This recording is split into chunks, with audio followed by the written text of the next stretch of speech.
everyone, welcome back. This is the first video I'm recording post-ban list. The ones that went up yesterday and the day before. And the day before that, I think, as well. I just recorded all of them in one day. You probably noticed. But, anyway, this video, all original. I recorded this yesterday when it's being uploaded. But, whatever. Raidraptor. Recently they got hit off the ban list, which is quite nice. It doesn't affect my deck at all, as you can see there on the left. I play 3 Strangle anyway. I don't really have many of the Limit 3 traps, because they're all Ultras. It's a nightmare. But, whatever. Anyway, there's the deck there on the left. Yeah. Let's just get into the replay. If we're wasting too much time standing here, sitting here going, yeah.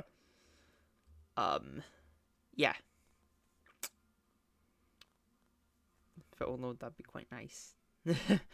Yeah, this duel's quite interesting. There's actually a few misplays on the final turn and the penultimate turn. There are misplays on both. Both are halves, me and him. He misplays at the very last moment. I misplay. Well, I missed game. That's just what I remember. So let's see if there's any other misplays. There's a lot of weird plays, but obviously he's playing Speedroid, clearing acceleration. He's playing a sleeve combo, but Madsen sleeves don't really matter to anyone but me. I don't take attention to my opponents, but I quite like to make mine all unique for my decks. Anyway, we draw pretty good, honestly. For going first, Vanishing Lanius, Strangle Lanius, Pain Lanius, and Skip Force. So let's watch. We normal summon Vanishing Lanius. We activate Vanishing Lanius' effect. Special summon Strangle Lanius, so we can access him later. Then we overlay for Force Strix effect, detach to add another Strangle Lanius to our hand. For any of you wondering, why did I bother doing this? Why didn't I just use Pain Lanius or summon Strangle in the first place? Well, okay. I don't know, keeping Pain Lanius is good for later.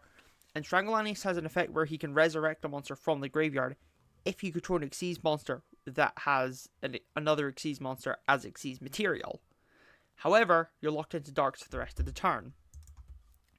So I hold it in my hand for ages. Anyway, we overlay it for Rise Falcon. And we activate our skill, Raptors Rising, to detach Force Strix from Rise Falcon to set Rank Up Magic Soul Shave Force. You noticed in the extra deck we have an Evolzar Dolka, because that's what we're going for. It's fire, so it doesn't work under Strangle Lock. Yeah, we resurrect Strix to go into Dolka. Then we special summon, not Soda, sorry. And then we special summon Strangle Lanius to its own effect, resurrecting Vanishing Lanius. Then we overlay for Nightmare. And during the end phase, Rise Falcon returns to our extra deck. This isn't very good. We should have summoned Rise Falcon to a main monster zone, so we could summon either of these guys to the extra monster zone, because you notice, we have one monster zone left. It's impossible for us to exceed summon. But it's fine, because we don't have Pain Lanius. A Bookman's Sola, which is fine. Then he activates Wind, discarding card Turbo to get Speedroid Terratop to his hand. It's pretty standard. Terratop's very powerful. He then special summons Speedroid Terratop.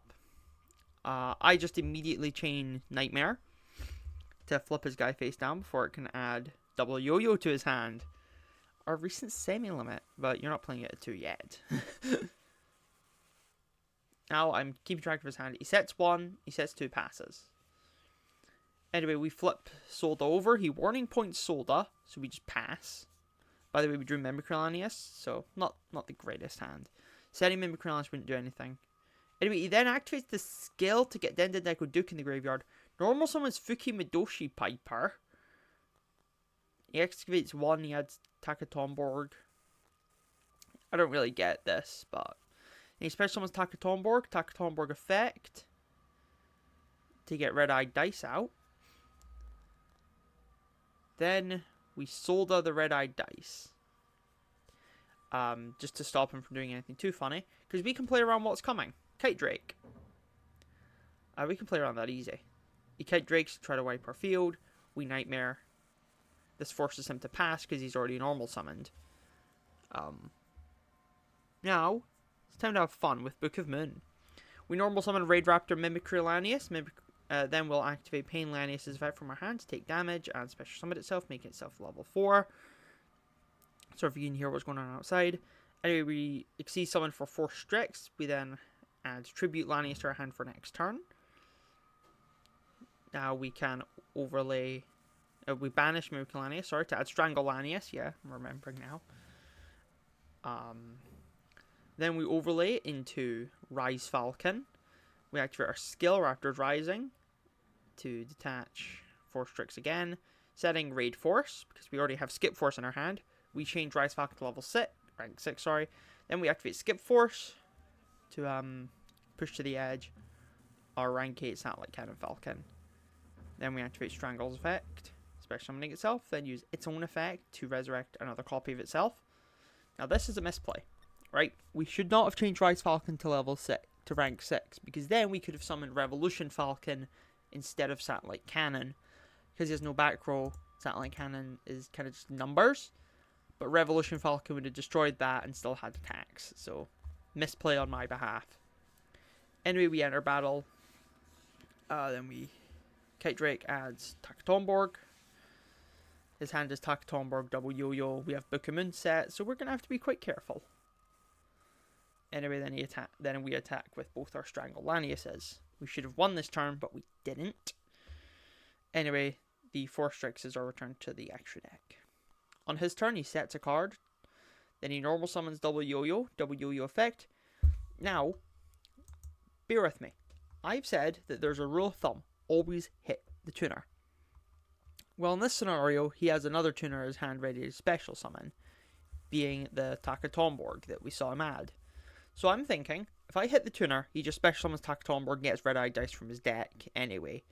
Changes his level, whatever. So, instead, we simply Book of Moon the tuner. We simply Book of Moon his non-tuner, because now, since he's summoning this guy, he can't get Kendama out. Oh, sorry.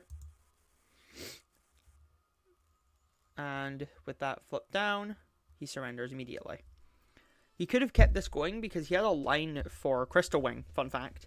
I don't know if he was playing it, but if he was playing, what's called Puzzle, which if he's not playing Puzzle, he should be. Puzzle's oddly powerful, but because he had Takatomborg in his hand, special Takatomborg, tune them both off for a puzzle.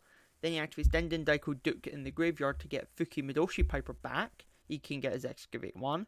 Then he tunes them both off for Crystal Wing Synchro Dragon. And with that, we would have won next turn anyway. I'm not going to go into the details. But yeah, that was it. This is longer than I thought it should have been. Yeah, hope you enjoyed. Bye.